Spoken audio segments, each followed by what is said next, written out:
Welcome back in. It's the Lions 24/7 podcast. Happy to have you with us once again. My producer, Lance Glenn, is back on board for the show, but we are not with Sean Fitz, as we mentioned last episode. He's in the Lions 24/7 golf beat for the next few days out at Whistling Straits in Wisconsin for the Ryder Cup. Something he's been looking forward to for a while. Found this FCS matchup to get away up there. So we'll hear from him next week about what happens against Villanova. He did pass along his prediction. I'll pass along mine too here later in the show. We understand there may be some pixelation issues on video today, and we hope you've been following us on YouTube at Lions 24/7. For whatever reason, here on a Thursday morning in State College, or whether it's on Lance's end in New Jersey, an issue with video. We think audio is good, but just a heads up there. We get it if there's a problem on YouTube, but we hope you sounded okay wherever you find your podcast. Let's move on with the conversation, because before we get to some Villanova things and what we'll be watching for against the Wildcats, and there is a lot to watch for in a game that's supposed to be determined really by the third quarter. There still is a lot we're looking for from a personnel perspective, but we got Josh Pate, and that's the perspective I want right now, because y'all heard from Josh Pate last week. He does a tremendous job with his show Late Kick. It's on YouTube, it's on Facebook, it's all over the 24/7 sports platform, rightly so. And we got him back here on the podcast. He's a busy man. He's on the move once again. Heck of a season so far for Josh. And Mr. Pate, we caught up with you post-game on the field in Beaver Stadium, and you still had, your eyes lit up from what you experienced. Yeah, look at him. Look at him. I'm going to blink sometime. Sometime of this Saturday's games, I'll blink. But wow, what an experience. Here's what was fun. Whether it was you or Fitz or like some members of the coaching staff off the record, several band members, players, obviously a ton of fans, everyone wanted to know the same thing from the perspective of someone who's been all around the SEC. Hey, man, how did this compare? It compared and then some. And I had a lot of my brethren from the South where I grew up who were kind of all lowercase, by the way, Tyler. Got to be lowercase. Can't give the proper respect with the uppercase. All lowercase. Hey, was that place really the way it made it seem on TV? Yeah, it was. I mean, it was off the charts insane. People who were there understand. People who were watching on TV understand. But I think if you get to travel, if you're blessed enough to travel to games a lot like I do, sometimes you forget that most people are isolated to their experience and their home stadium environment. And maybe they've traveled to some away games. Otherwise, they've watched it on TV. And, for that kind of environment, there's only so much TV can do. Like I view it as rungs on a ladder. And last weekend was like an 18 on a scale of 1 to 10. And so if TV Max is out at 10, you have to be there in person to experience, the above and beyond factor. And man, it's so much delivered that I've been talking about it all week. I mean, I'm looking at my phone as we speak, and my dad and I are texting back and forth about it. And he grew up in Wedowee, Alabama. Suffice it to say, he's never been to State College, Pennsylvania, but I could go on and on like a tourism bureau at this point. I was blown away by the atmosphere. At what point did you start to realize it was going to live up to and maybe exceed the expectations? You were right there with the phone at the ready, pointed at that student section as it started, that floodgate opened, and that was filled very quickly a couple hours before kickoff. When did you start to get a sense something special was brewing? Well, I think you could safely say on then, but as far as being just on campus and inside the venue, I like to get to venues very early. Number one, so I can watch the earlier games. But number two, I don't know if you feel this way. Like, you've seen it, obviously, but when I used to go to games just as a fan, I used to always wonder, well, okay, they're opening the gates 2 hours before kickoff, or maybe 1.5 hours before kickoff, but I know people are already in there. What's happening in there right now? I used to always wonder that. And so I'm still a fan at heart. So I always get to venues early. I just like that calm before the storm type feel, whether it's in a press box, whether it's on a field. I like watching assistant coaches when they've gotten to the venue and they have that little bit of time between arrival and you're actually going on the field for warm up. Some of them call their families, some of them just walk around. They'll chat you up in some cases. But I'm there, and I'm always there to experience that. So I'm standing down Penn State's tunnel. And again, this is my first game there. So I don't know the normal game day protocol. And like I was talking about on Late Kick the next night, all of a sudden there's just this like rumble from way down the concourse. I don't know what's happening. For all I know, they're pushing barrels of soft drinks down the corridor. And it gets louder and louder and louder. And then you start hearing voices. And I know those aren't soft drinks. And here come the students because they just opened the gates to the student section. And this is happening like simultaneous to when you're expecting team arrival. So you've got a band going by, you got cheerleaders walking up a tunnel, and then you got this herd, this mass of white humanity coming at you. And it's like sensory overload. This is 2 hours before kickoff. And so I whipped out the phone as quick as I could and tried not to get run over, not in that order, by the way. And so I just tried to capture that because like everything you're experiencing in my shoes, I'm experiencing for the first time. So I would say when I saw folks clocking at about a 4.540 who had no business running that fast, heading to the stands, yeah, I would say something special was brewing. Just a little bit of excitement as the fans made their way in on Saturday. If you were following Josh on Twitter at Late Kick Josh, you saw some of that early footage, and you should certainly be following that already. He's provided some feedback on his Twitter page about this matchup, sharing videos, but we're happy to do that with you here because let's talk about the game that actually transpired amid all of that pageantry. Auburn, Penn State. I know we talked about this after the game. Both teams, I thought, showed up ready to play. And it's refreshing. That's what you really hope for. Sort of the promoter inside you who has no effect on the game. That's what your energy is focused on. You're focused on the same way. You want to see a great matchup. And so you can't really ask for anything more. The game was on the line with 1 second to go. And so throughout the duration, the balance, it hung in the balance, I guess is what I'm trying to say. But I thought that both sides ended up participating in a game where, yes, you could take a ton of positives out of it. I mean, certainly Penn State can. They won the game. But I was talking to some of the Auburn folks afterwards. They'd never say it publicly, obviously, but they have a young staff. They have in some cases, a young team, a very inexperienced team. And they view their entire team as inexperienced because everything they installed is new. Even the veteran offensive guys. When you go from a Malzahn offense to a Brian Harsin offense, it's like turning off the lights and then installing new light bulbs. And then you turn it back on and you hope they come on, but we've all seen it happen the opposite direction before. Internally, they were relieved that there was no meltdown, like all systems were go. It wasn't a perfectly played game, but it's very hard to do in that environment. But it was, I think, the best of outcomes because you had a big home win if you're neutral. You had a big home win. You had a raucous environment. You had a memory that'll last a lifetime. And remind me to bookmark the word memories. Come back to that for a second. I had something to say about that. But everyone walks away with something to build on. And you had an entertaining product. I saw some of the TV numbers come out. Even game day had a real big spike in viewership. So it was just, I viewed it as a really good brochure to hand out to sort of an agnostic sports fan to sell college football. Because everything you would need to sell college football, that's what we got last Saturday. I'm glad game day got their bump, but I hope late kick got its bump as well from the trip up the Happy Valley, Josh. No, it did. It very much did. It was it's validating and refreshing to, I was on your podcast last week, had some features done on the show in the markets up there. Penn Live did a feature on us. So obviously it was nice to have some coverage of the show before we came up there. But really what it's about is it's about appreciation. And like I said before, I was a fan long before I ever did this. I didn't come out of journalism school straight into the profession and never experienced fanhood. I had over a decade of the normal lifestyle. So I get the appreciation when there is an authentic appreciation shown in our world towards a university, towards a program, towards a process, something that's trying to be built. And the connectivity that you should have, that we all should have with college football fans. That's what makes the thing run. I mean, really, if you think about it, if there aren't folks in the stands, there is no product.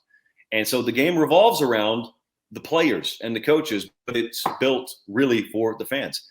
And so there was an appreciation. I can't tell you how many people just walked up, shook my hand and said, "Hey, I appreciate it." That's it. Like that's it. Just thank you. And so I got that in the airport. I got it in gas stations. I got it there in the stadium, obviously, by the dozens and dozens and dozens. And that's validating to me because what I get to do is I get to come back here to 24/7 and to CBS to some of our executive types who have to live in a bunker. They can't be out on the road every weekend. And when I get to give that feedback to them, what it does is it validates and reinforces the idea that we should do more of this kind of stuff, which I think serves everyone. It serves me because I love to do it, but it serves our different team sites, our fan bases, because, I mean, man, like, if that's not what it's about, then what are we even here for? You spent a lot of time last week and really a lot of time in the last several months talking about Bo Nix and talking about Sean Clifford and how important they both are for their respective programs. You got your long look at Sean Clifford. I think it's fair to say you saw the best of Sean Clifford we've seen through 23 college starts for the 23-year-old. What's your takeaway with QB1 for Nittany Lions? I'm really glad we're able to say that because I think the fear and the concern, at the very least, for a Penn State fan going into this one was we have been in big games before.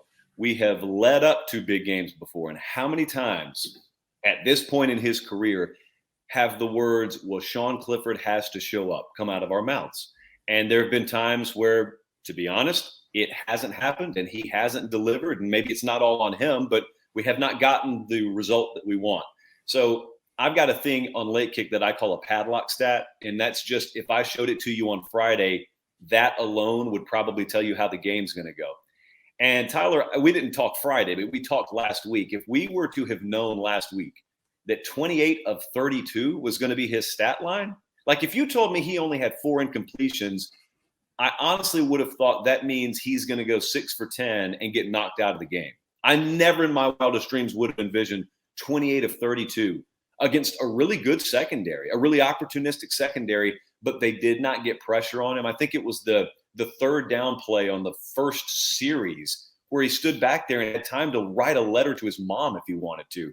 And that it wasn't quite to that of the night, but he had time to operate. Someone, kind of tell me afterwards, it was the biggest surprise of the night overall, how relatively clean he stayed in the pocket, because it's a total dichotomy based on what Penn State faced in week 1, where Wisconsin did get some pressure. And so therefore there wasn't any kind of continuity. You weren't able to put up drives together. But yes, it's nice to say. Now here's the next part that none of us can know. This kind of game can either just be something that lives in isolation, and it was a nice win, but it seems totally detached from what ends up being the rest of the season. Bad news. Or good news is it's a springboard. And you don't find out against Villanova probably, but we all know you got Indiana coming up, you got Iowa coming up, got a trip to the shoe. Like there are a bunch of prove-it games left on Penn State's schedule. And what you hope is this kind of game, when you look back on when Penn State gets wherever it is they're going eventually, and you say, we are here because of what started in that Auburn game. That's all you can hope for. 3-0 right now, up to number 6 in the AP poll. I know we recognize the JP poll around here, but the ratings still look good in that poll for Penn State. I believe I saw they're up to number 4. You explained the JP poll to our listeners last week. Needless to say, Penn State's in the thick of it for the conversation right now. They've moved beyond Ohio State. They've moved beyond Notre Dame, beyond Clemson in national rankings. And we're still, I don't know, about 310 days removed from this program being 0-5, Josh. With all that said, do you feel like the Nittany Lions are ahead of schedule in their rebound from the mess that kind of showed up on the field last November and last October? I'll tell you, I think most people would answer yes to this. I'm kind of a no, only because I don't view 2020 – I view it as a legitimate year if you were good. If you were bad, I'm willing to look at 20 like an early morning fog, and it just burns off. Like outside in Nashville right now, it's totally sunny. 2.5 hours ago, it was foggy outside. The sun burns that stuff off very quickly. And so 2021 for Penn State is just the sunshine. That's all it is. And a lot of that fog, it wasn't an actual storm. Like it was actually what it appeared to be. It just needed to get burned off by normalcy. And normalcy has come along and it's burned it off. And the way I choose to look at it is I choose to, in an alternate universe, pretend that 2020 didn't have COVID and everything was normal. Maybe we saw a linear year-over-year progression that would have coincided with what Penn State had already been doing. Now, I think the million-dollar question would be, well, okay, is Mike Yurcich here if 2020 doesn't happen, or is Kurt Schiraka still here? Like, yeah, that's a valid question. And so, Tyler, that's why I choose to live in the alternate universe over there instead of trying to marry the two. It just gets messy when you marry the two. But they're where I expected them to be. I'll just put it that way. Penn State right now is where I expected them to be at this point in the season.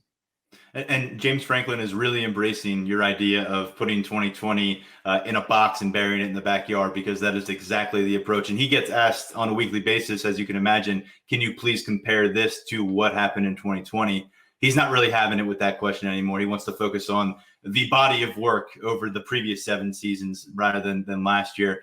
And at 3-0, you can certainly take that stance a lot easier than if you're struggling right now. I am curious what you think about Jahan Dotson now that you have the on-field look at him. You were very high on him when we had you in the summer. You felt like nationally not enough discussion about Jahan. Scored a touchdown for the 5th consecutive game against Auburn, threw a pass, leading receiver in that matchup. What did you think about his performance, and do you think he could fit on any field in America? Yes. Yeah. I'm sure Alabama would love to have him right now. There's been a shift that's happened really over the past, I don't know. It's been the last few years where if I say prototypical first round receiver, you used to think Julio Jones, you used to think AJ Green, you used to think big body, can run, but can out wrestle you on 50-50 balls. That was the prototype. Not even Alabama puts those kinds of receivers on the field anymore. If you look at Devontae Smith and Jalen Waddle and Calvin Ridley, Amari Cooper, they're all the same size. They are all within 1 inch and about 15 pounds, 20 pounds of each other. And so when you look at Jahan Dotson, he's the kind of guy that a more old school type of eyeball would look at and say, well, he does play well in college, but boy, isn't he a little bit undersized? Dude, no one says that anymore. No one. It's not the way the game's played anymore. The game is played based on separation and space. That is the name of the game at the receiver position today. And if you want to go the Clemson circa 2018 route, where you just try and moss people, like that's your offensive philosophy, go for it. There are better and more foolproof ways to go about scoring and succeeding and doing big things at the receiver position. And because of that, he needed the other night so badly. He needed to go up against a team with an SEC sticker on their helmet and a team that is known for defensive prowess. And it needed to be a very hard-nosed environment and him still make some plays. And he did. And I think he showed several facets of his game. And again, I don't think after Devontae Smith, I don't think the size issue is going to be some chain around your ankle that you have to shed with overwhelming performance after overwhelming performance. I think the benefit of the doubt is given now, regardless of what the scale says and the height chart says, if you're performing consistently. That's why the other night was so big for him, because I don't think there are going to be a lot of scouts at the Nova game. I think there were several either in person or with their eyes on the Auburn game, and he validated a lot of what locally you guys know about him, but nationally I think it's really been undercovered to this point. Yeah, I can tell you, I shared an elevator on my way up to the press box with at least 4 or 5 guys wearing NFL logos on their polo shirts. So certainly a lot of eyes in the building, beyond the building on Jahan Dotson in that matchup. But I feel like I buried the lead because this was the second time against a top 25 opponent with a veteran quarterback where the Nittany Lions defense sealed the deal with their back against their own end zone. I feel like this defense is really the story that's coming together, in addition to what Sean Clifford has done in his development, because there's a lot of really impressive athletes and there's a lot of trust in place among those 11 right now. I don't think people realize how well this is coming together for Penn State. I'm telling you, nationally, the perception of Penn State right now is, okay, that was a great environment you guys had, and that was a really good win you had. But let's be real, even if Penn State right now has their name way high up there, maybe even above some perennial title contenders, we don't view them on quite that level, which is fine because those other programs have earned it based off years of reputation. But we need to understand how to view 2021. It's context, and you got to have context here. There is no superstar quarterback in the entire landscape of college football right now. There's not a Trevor Lawrence out there. There's not a Tua out there. There's not a Mac Jones out there, at least not right now. And what that means is there's not a Goliath out there right now. There's not a program that you look at if you're a Penn State fan and you say, well, even at our best, we're a little match for them. Maybe Penn State wouldn't beat Alabama. Maybe they wouldn't beat Ohio State for all I know. It's a lot more realistic to expect a competitive matchup if everything were to go right this year than it would be in previous years. So think about the formula coming together. If you maintain even marginal improvement at the quarterback position, which stands to reason with a first-year coordinator, new coordinator there, You've got playmakers, plural, emerging at the wide receiver position, spearheaded by an alpha type in Jalen Dotson. We do not doubt what Penn State can do on the ground. And then we go over to the other side of the ball. They've hit grand slams in the transfer portal. Defensive line is where you can start with that. But also every level of the defense, you look at it and you can say, I can buy that. Like I can endorse that as a team that could play good enough to put themselves in position to accomplish whatever they want. And I remember back in spring, when you talked worst case scenario about Penn State and we were looking at the linebacker position, there were some people who were painting a very, very grim picture there. And I'm not saying that the position group's necessarily littered with all Americans, but I think that we have safely been able to set aside the worst case scenario fears so far for this defense.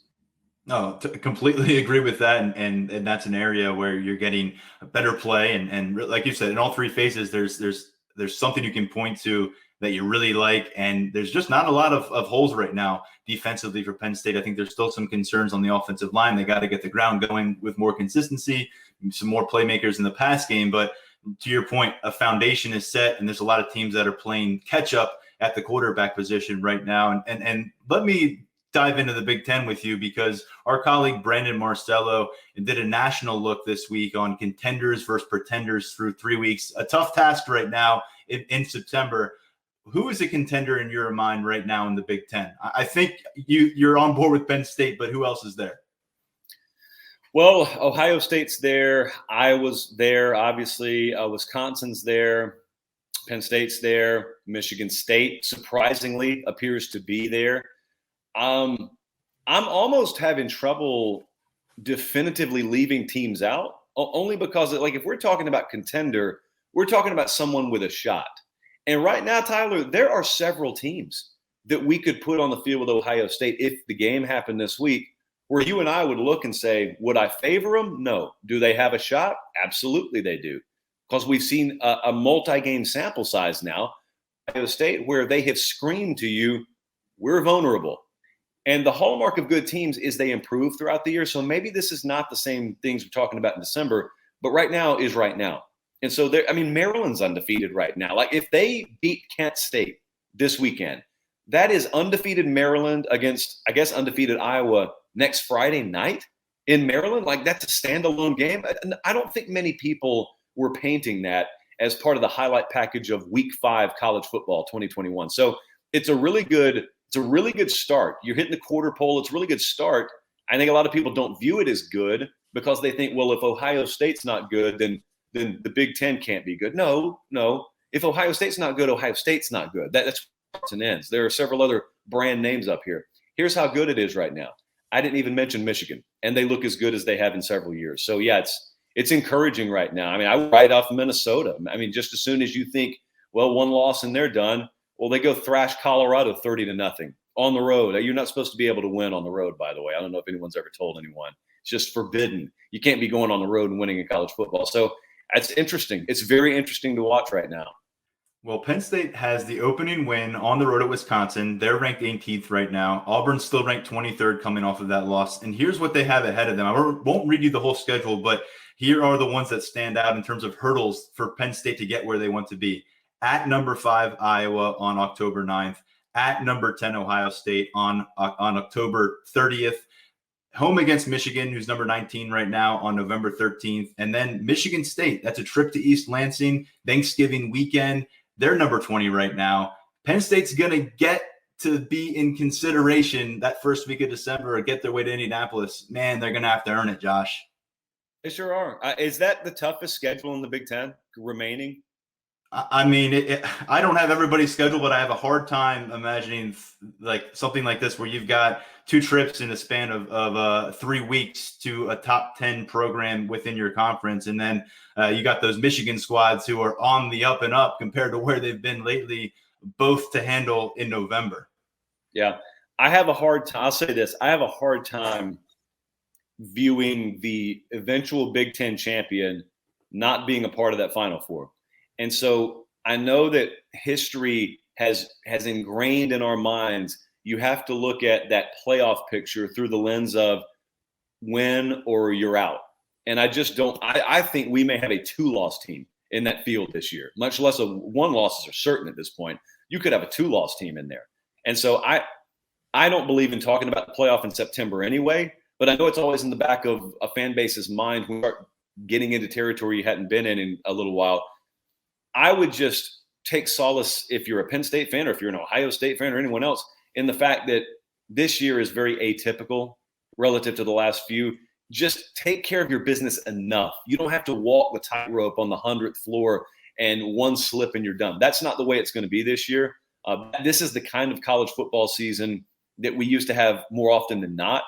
And I don't know how long it's going to last, but I think appreciation is in order right now. It gives a lot of hope to a lot of fan bases. And you've been calling it Renaissance season, and you're on the road again this week. Tell our listeners where you're heading and remind them where they can find all your content on a weekly basis. Yeah, we're going to Dallas this weekend. Wish it was a different venue, but I love the matchup. It is Arkansas versus Texas A&M. That is one where a couple of weeks ago, I went to Iowa versus Iowa State. And that was the same day Oregon played Ohio State, but it's the same day that Texas played Arkansas. And I try and go to what I think is going to be the best environment. Now, we hit a grand slam last week with Penn State. But in retrospect, that afternoon, when you were looking at the environment at Arkansas, I mean, that was insane. It was like the World's Fair in Fayetteville. They had waited so long. They knocked the piñata down, and then they just beat on it and beat on it and beat on it. But the crowd never died. It was a blowout, but the crowd never died. And, man, I was doing some radio in Little Rock the other day. I cannot put into words enough how jacked those folks are. Not just because they're winning. They're doing it with one of their own. It's the same energy LSU had in 2019 before things started to go a little sideways with Orgeron. They were winning with one of their own. And so they're very excited there. And so Arkansas, they got a shot now. Their second shot already against a big-time program from Texas. And if they go 2 for Texas, along with a Rice win, so technically Texas so far, it'll be a really, really big deal. And so we're going to be there just like we were with Penn State last weekend. Looking forward to it. But we're doing Late Kick Live on Sunday, Tuesday, Thursday nights. It's on the 24/7 Sports YouTube channel, branding. And a color scheme, by the way. Beautiful. I went through my rainbow of 24/7 shirts for you guys. But we do that. And I'll tell you, the thing I had the most fun with last week, Tyler, was taking the old iJosh and getting as much as I could. And I put some of it on Twitter at Late Kick Josh. But if you want to see the most entertaining thing that I could possibly do for you on a game day, follow me on Instagram at Late Kick Josh. It's all the same. And look at that Instagram story. I probably had 30 to 40 updates just from the field last Saturday of showing you everything I could, with the rights and whatnot. You can't be putting that stuff just out there mainstream, but we can hide it on the Instagram story and the man doesn't come after us. So at Late Kick Josh on the socials, and the Late Kick, wherever you get your pods, wherever you go on YouTube, that's where you can find it. And if you have not had enough of me by then you're probably my mom. That's the only reasonable explanation. But by the way, we did see the Late Kick sign at game day in the background on TV. I don't know if we get credit for that because it was something that we put out there on the podcast, but I'm just glad it happened however it happened. And shout out to whoever made that happen. I hope it's a Lions 24/7 podcast listener. But you got to keep the streak going this week somehow, some way. Yeah, I mean, fingers crossed. And if it wasn't a Lions 24/7 subscriber, we're just going to pretend like it was anyway. Absolutely. Hey, Josh, we love having you on. We'll do it again with Fitz back on board down the road. Enjoy your trip down to Texas, and excited to see your coverage as the season continues. I appreciate it, Tyler. Thanks, guys. All right. Josh Pate, what a tremendous job he does, and a fun time seeing him face-to-face. I know we had Sean and I a nice time after we got done with some player interviews and James Franklin's post-game presser to speak with Josh. And, he was just kind of looking around at this Beaver Stadium with the lights on, and really cool to see him soak it up because, as you know, an appreciation for a lot that goes on in college football. So if he's calling this an 18 out of 10 experience, that carries a lot of weight in my book. We are going to dive into just a few notes here on the Villanova matchup. We covered that pretty extensively last episode. Thanks again to Terry Toohey of the Delaware County Daily Times for helping us break down the Wildcats. We mentioned this is the number 11 team in FCS. They've got a national championship in the last decade at that level, more than a dozen playoff appearances. They're going to be in that conversation this year. They're 3-0 right now. But this is the FBS level, and Penn State's ranked 6th. They have a lot of momentum going on, as we have discussed here on the podcast repeatedly in the last few weeks. And our predictions reflect that. I have Penn State winning 52-10.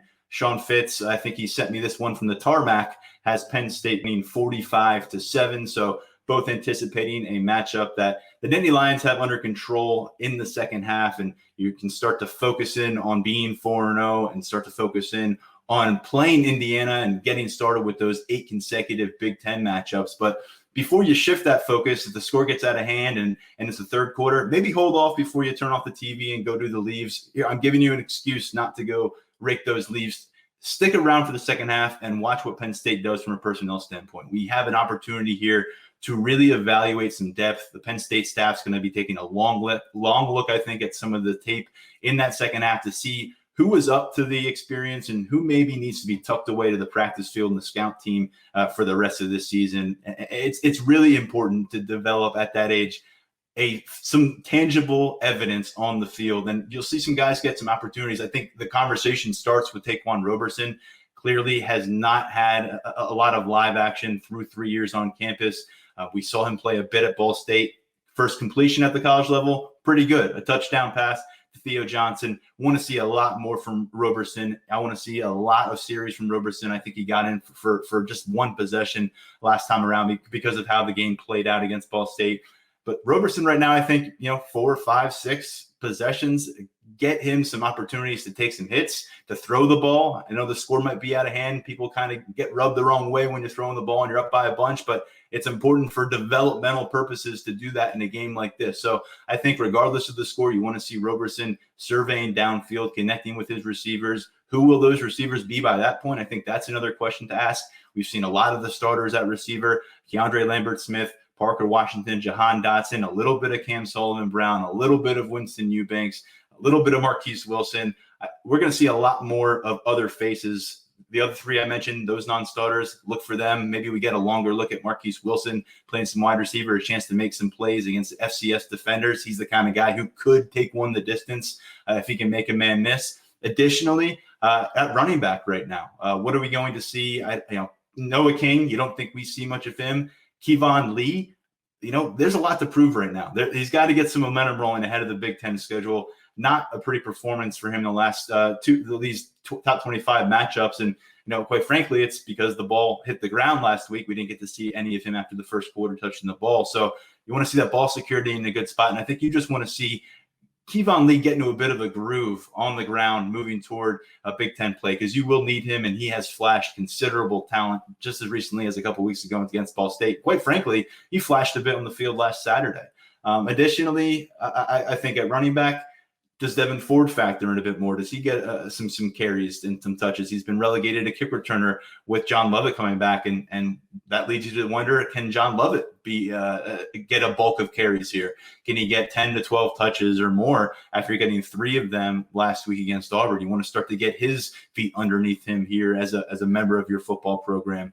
And then do we see some Keziah Holmes? He was a developmental player of the week this past week, a guy who came on for them late last year and was productive in some points because of the lack of depth. But right now, depth is not an issue, and Keziah Holmes trending towards staying behind the scenes here in 2021.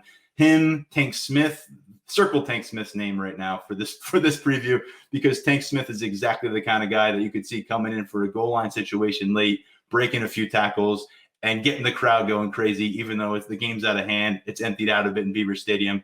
Keep an eye on walk-on running back Tank Smith here. It would be great to see that happen, quite frankly. Tyler Rudolph at safety, someone I want to see get a lot of playing time in this matchup and start to really show what he can do and being a viable 2-deep option in that safety room. Smith Vilbert is another third-year guy at defensive end. What can he bring to the field with some more extended snaps? It's been very top-heavy at the defensive end rotation with Nick Tarbert and Jesse Luketa and Arnold Ebiketie handling so many of those snaps, very tight. That's going to change in this matchup. So watching Smith Vilbert, watching a guy like Zariah Fisher as well. And then how about inside? It's been a bunch of PJ Mustipher, a bunch of Derek Tangelo, a bunch of Devon Ellies. How about more from a guy like Fatorma Mulba, Keziah Izzard, Those are other names that we'll be watching here.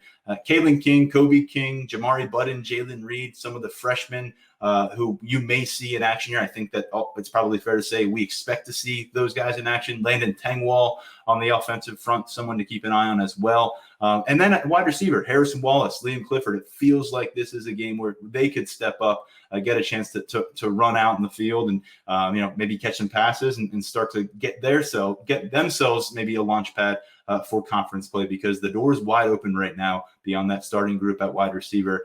Could see a guy go out there, gain some confidence and light a spark that carries over to the practice field next week. And one other note I will say here, I think Penn State's in a really good position to make some plays on special teams. There's a disparity in scholarship number allotment from the FCS to the FBS level. There's already a tremendous disparity in athleticism when you look at the rosters top to bottom.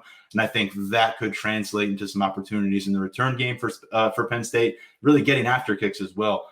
Punt block, field goal block. But I'm looking at maybe a chance for a guy to get loose in the return game. The question is, how many chances do you have to return the football if you're Penn State in this matchup?